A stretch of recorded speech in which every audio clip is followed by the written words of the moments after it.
let's. With the caveat that this is an East Venice.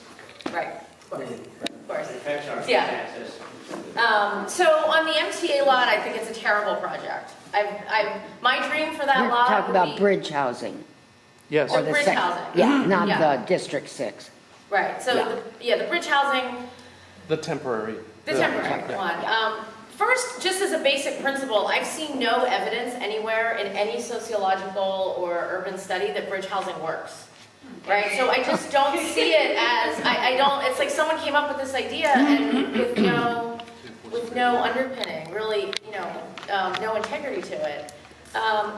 I thought, personally, I will say I'm against it because I live right next to it. The city never did a plan for it. We forced them to come to LUPC, and they came, and they didn't even have a schematic, and we're like, no, you have to actually bring a plan. So they brought a plan that looks like a 5th grader drew a site plan. And you can tell from it that the city just didn't think through a single issue related to that project. They couldn't park it. I don't know if you've seen it, I'm sure everyone has, but they proposed tents. We're suing them, as you know. Yeah, I know, but I mean, I don't know if you saw what they presented to us, but they, are going to have giant generators all along the side of the residence. They also, and this was sort of shocking to me, that I think in our meeting was the first time it dawned on them that people are homeless for different reasons, right? Some people are drug addicts. Some people are mentally ill. Some people just fall in financial hardship.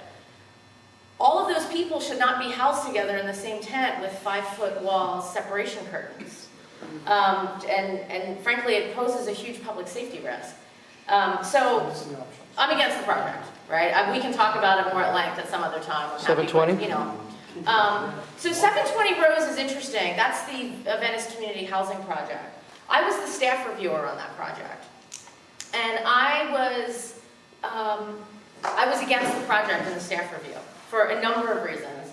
I reached out to them multiple times. I will say I have a little bit of a prejudice against Venice Community Housing.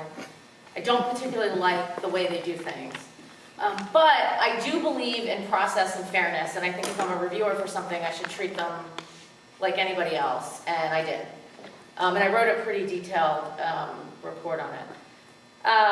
When we got to the meeting, they had actually cured a number of the defects that I had raised in the staff report that were huge concerns for me. And they also, there was probably 100 people that showed up in support of that project. And I think 2 people showed up to speak against it. And all of the neighbors around, because one of the big problems with that is the height, right?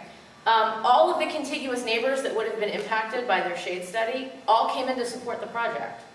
And for us, usually, that is a huge issue, right? We ask people to do these shade studies, even if they're building as of right, to make sure that they're not negatively impacting the neighbors, and they will often make adjustments,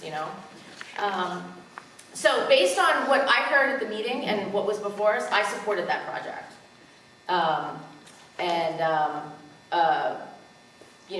The other thing too is that one is on land they already own. That to me was a huge issue. This was not taking city land that was otherwise could be repurposed or sold or used for something else. I love Venice Boulevard.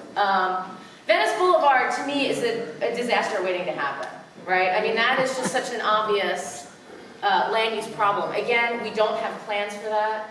I'm probably, we hear, and I'm still on the board, I'm probably the staff reviewer on that as well. I already started the review of that. From what I can see of that project, and again, I will say, I try to be very fair looking at projects, and I really do try not to prejudge, because a lot of projects get a lot of changes last minute, and the week of the hearing, there's a lot of running around.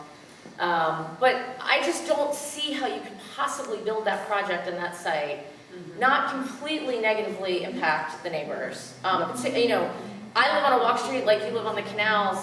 There's no parking as it is, and I just don't see how that lot would be even possibly best used that way.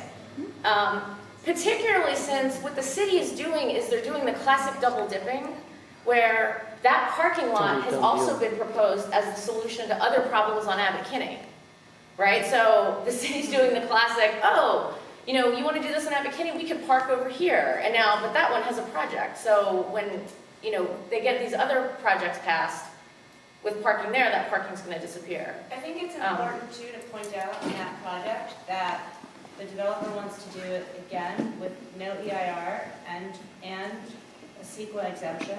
They want all sorts of waivers. On the one hand, here's the irony of the city.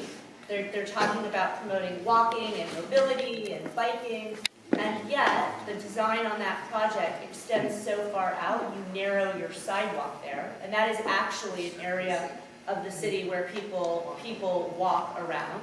Okay, we have, which you in East Lincoln may not know, issues with our canals, potentially like leaking. There are all sorts of environmental issues there that need to be addressed. I mean, you could end up with all sorts of sinkholes. And for anyone that's not seen the design of the project, there's a giant cross in that project.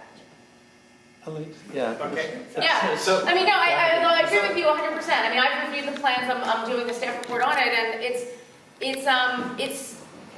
it's a shame that these projects, and this was to a point Elise made, and I think Ira made, that these projects are conceived of and somewhat baked before we really hear about them.